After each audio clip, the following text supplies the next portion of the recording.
రక్షకుడును మన ప్రభునైన యేసుక్రీస్తు నామములో మీ అందరికీ హృదయపూర్వక వందనములు. ఈరోజు దేవుని వాగ్దానము ద్వితీయోపదేశకాండము 30వ అధ్యాయము 19వ వచనము.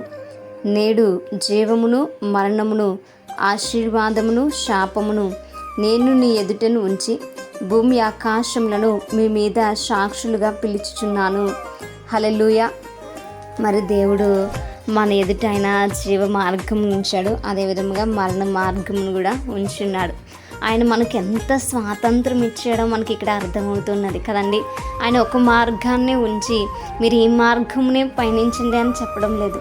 ఆయన రెండు మార్గాలు మన ఎదుటి ఉంచి మరి ఏ మార్గం గుండా వెళ్తే ఏమి లభిస్తుందో ఆయన తెలియచేసి మరి డెసిషన్ అనేది మన చేతిలోనికైనా అప్పగించున్నాడు. అంత గొప్ప స్వాతంత్రం ఆయన మనకు ఇచ్చి ఉన్నాడు. ఈ విషయము అనేక మందికి అర్థం చేసుకోవడం ఈ రోజున రావడం లేదు. మరి ఆయన బంధించేటువంటి దేవుడు కాదు, ఆయన ఇబ్బంది పెట్టేటువంటి దేవుడు కాదు.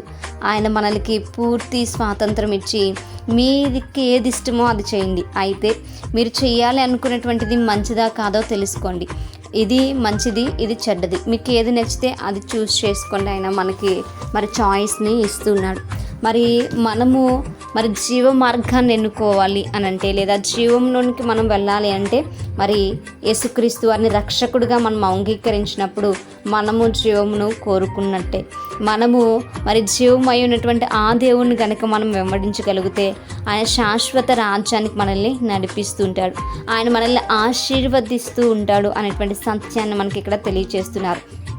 ఆశీర్వాదము దేవుడిచ్చేటువంటి బహుమానం గనుక మనము ఆయనను గనుక కోరుకుని ఆయన వెంబడి నడిస్తే, ఆయన అనుసరించగలిగితే మనము ఆయన యొక్క రాజ్యానికి వారసులం అవుతాం.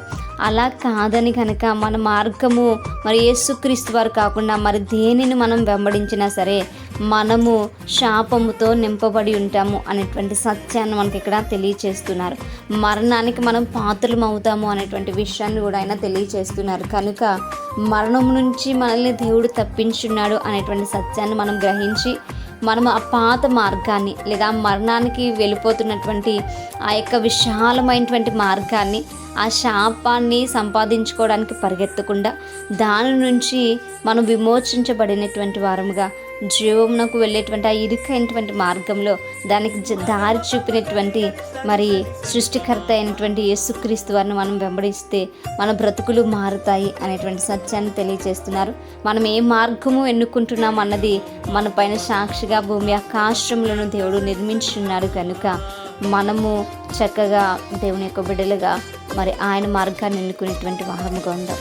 అటువంటి కృప దేవుడు మనందరికీ దయచేయను గాక. మేము ప్రార్థించుకుందాం. పరిశుద్ధుడ మహాగణుడ మీకు వందనాలు, ప్రేమాస్వరూపి మీకు స్తోత్రాలు. నిజమే ప్రభా, నువ్వు మాకు స్వాతంత్రం ఇచ్చినటువంటి దేవుడు. రెండు మార్గాలు ఉన్నాయి ప్రభా, ఆశీర్వాదం ఉంది, శాపం ఉంది, ప్రభా జీవం ఉంది, మరణం ఉంది. ప్రభా ఆశీర్వాదము జీవమును మేము ఎన్నుకునేట్టుకు ప్రభా మీరు కృప చూపమని మేము బ్రతిమాలుకుంటున్నాం. నరకమును మరణమును శాపమును నాయన మా జీవితాల నుంచి కొట్టివేయండి తండ్రి.